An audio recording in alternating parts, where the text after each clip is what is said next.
I'm pretty sure that if I said the words progressive death metal to you, it's an easy bet to assume that you've already built up in your mind what that's going to sound like, and by and large you'd not be wrong in drawing these conclusions. However, leave it to Dessiderium to upset the apple cart completely and flip any and all expectations you might have had about just what this most acerbic sounding of genres typically sounds like. Guys, gals, and non-binary pals, my name is Ian, this is Rhyme Signatures, and we are once again opening up the lid on the best new releases in prog, rock, and metal.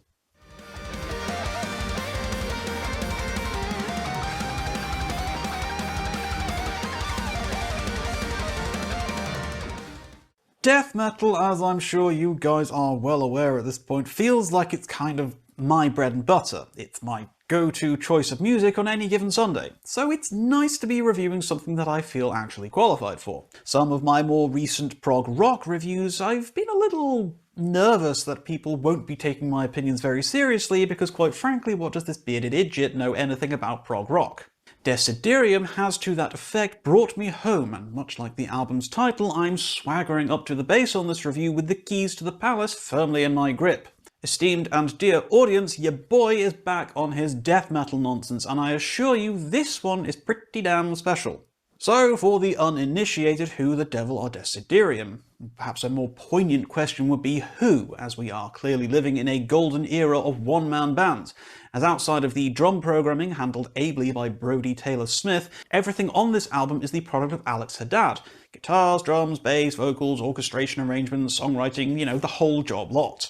And much like some other recent examples of premium one-man bands like Toehider, Unrequited, Almo, and Dawn Treader, Alex Haddad's efforts on this record feel like so much more than just the output of one man. The music manages that rare accomplishment of feeling like a unified piece, but manages to also display multiple styles and personalities across its broad range of complex instrumentation, to truly feel like a multi-person operation, when the reality is there's just one guy pulling all the little strings. So in case you hadn't already guessed, Dessiderium have left a pretty big mark on me, and I am super excited to tell you all about this one, and how this could well be the progressive death metal album to beat this year.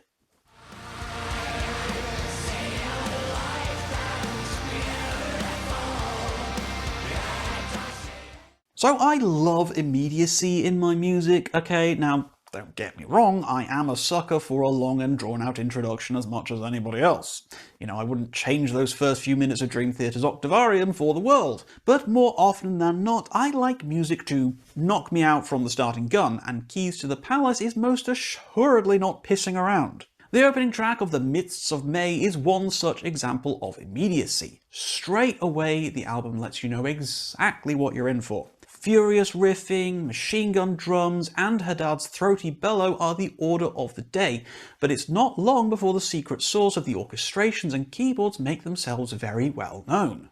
Now, you'd be forgiven from the album art for thinking that this was just a cheesy power metal album full of elves and wizards and all that kind of stuff. And it's not a completely unfair assumption to make, as there is a certain degree of the fantastical within the record's overall sound and theming. Now, we so often associate death metal with being dark, depressing, and scary, but Keys to the Palace paints its tapestries with a kind of hopeful optimism rather than one of bleak despair. Yes, the medium used is still death metal. There's plenty of growls, of blast beats, dank riffing, that kind of thing, as much as you'd expect there to be. But much like Death Heaven's Sunbather gave an alternative angle for black metal, Dessiderium here is doing similarly for death metal. There are so many little moments on this album where I am conflicted as to if I should be stank-facing or crying with joy. We get rolled around so often and with such enthusiasm by Haddad that it can be difficult to keep up. This is an album that refuses to stand still. He's got us for just over an hour, and it feels like he's never running out of steam or ideas. When you look at the song lengths on this album, it is clear there is no room for filler or interstitial nonsense. Keys to the Palace is a stacked toy box of some of the best riffing, most creative fills and vocal passages I've heard in a death metal album in a very long time.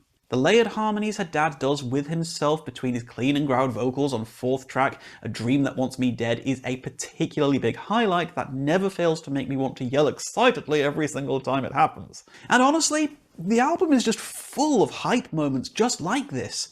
The guitar solo at around 6 minutes 30 in the second track of Dover Hendrix is the kind of high-octane, adrenaline-pumping noodling I've been wanting from the genre since In the Heavens Above, You Will Become a Monster from an Abstract Illusions woe. But it's how well these moments of extreme hype are handled with these brief come-downs that make the album such a treat to listen to. Now, going back briefly to Dover Hendrix, there's a beautiful piano break shortly after the aforementioned guitar solo to let you catch your breath, but then, we are slammed right back into the meat grinder with one of the most intense wall of sound, Devin Townsend-esque endings I've heard. It is absolutely thrilling, gives me goosebumps every single time I hear it, and then the penny drops that you realise there's still 45 minutes of music to go.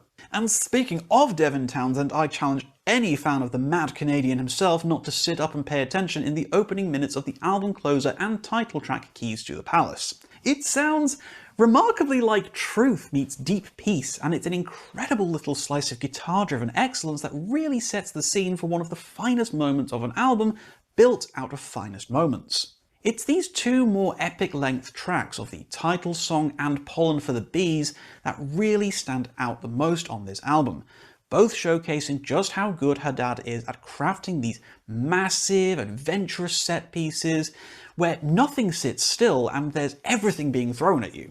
I cannot count on all my fingers and all my toes just how many times I coughed and spluttered in astonishment at some of the riffs and lines on these tracks. There's brutality, there's melody, there's parts to sing along to and groove with, there's moments that are gonna just blast your balls off with their intensity, and moments that'll make you feel like you're racing through the cloud cover of a dark and dismal land, only to smash into the bright and brilliant sunshine that lies beyond. The last few minutes of the penultimate song, Magenta, are amongst the most grin-inducing I've ever heard from any death metal song, and it will do a fine job at challenging anyone's preconceived notions about what this genre is expected to sound like.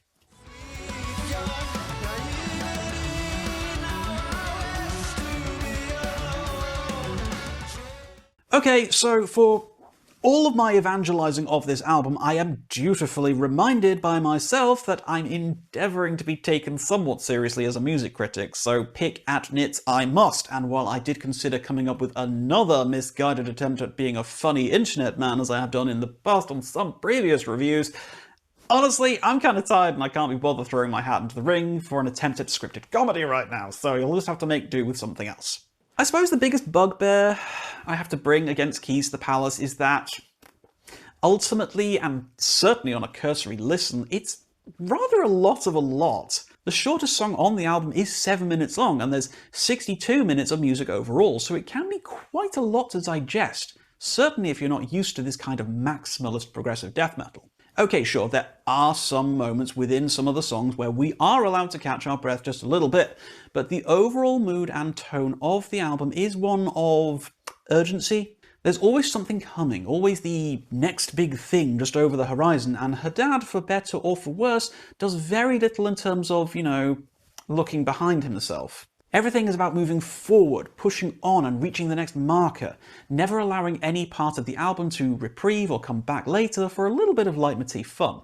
You know me, I'm a sucker for that kind of thing, and I would have really enjoyed a couple of callbacks here and there on an album of this length, And its constant need to propel itself forward on its intense trajectory can feel a little bit exhausting at times. Also, Haddad's clean vocals can feel a little bit hit and miss for me at times, and while I never found myself thinking, oh, I don't like these, I certainly felt that his growls were his strongest card to play vocally. Now, I'm sure that people's mileage will vary on this, as it will depend entirely on how you personally sit on the growly spectrum, but I found myself sometimes wishing for less of the kind of 60-40 or so split that we're given, and a bit more of a 70-30 in favour of the Cookie Monster. But in reality, I'm really kind of reaching for things to levy any real criticism against here.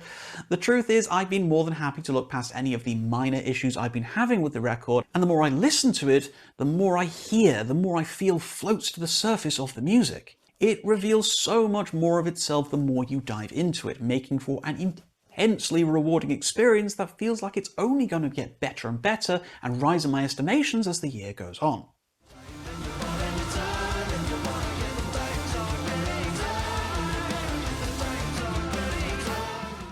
So what else can I possibly say about Dessiderium's Keys to the Palace? This is certainly one of the nicest surprises I've had of the year so far. The band was one I have previously been aware of, but for whatever reason, most likely due to a lack of hours in the day, I had failed spectacularly to give them the attention that they truly deserved. Obviously, based on how much I've been enjoying this particular album, I'm now making it a personal mission of my own to build a time machine, go back in time and tell my younger self to stop wasting so much time playing Path of Exile and eating chili heatwave Doritos, and to actually invest my time more appropriately into listening to some really cool death metal instead.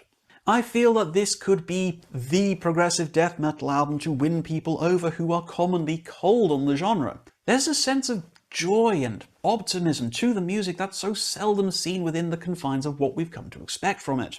The vibe check is absolutely one of positivity, and it's hard not to grin like an absolute idiot on so much of Keys to the Palace. If you're looking for an album that goes hard on the riffs but manages to feel like a warming and embracing hug at the same time, then you really cannot afford to miss out on this one. I think I listened to this one like, 3 times it was before I put my order in for a physical copy, so I guess I'm also recommending that you do the same. Always try before you buy though, guys. Do check it out on streaming, see if this is one for you or not, and if it is, show Dessiderium some love for the fantastic work of art they've really been treating us all with here. This is all, of course, guys, just my opinion, so if you loved this one, if you hated this one, please talk to me about your experiences with the album in the comments down below. Please do drop me a thumbs up if you like the video, please do tell all your friends about little old me, and please do consider throwing a subscription to the channel if you've been enjoying my content. But until next time, guys, as always, keep your rhyme signatures pretty odd.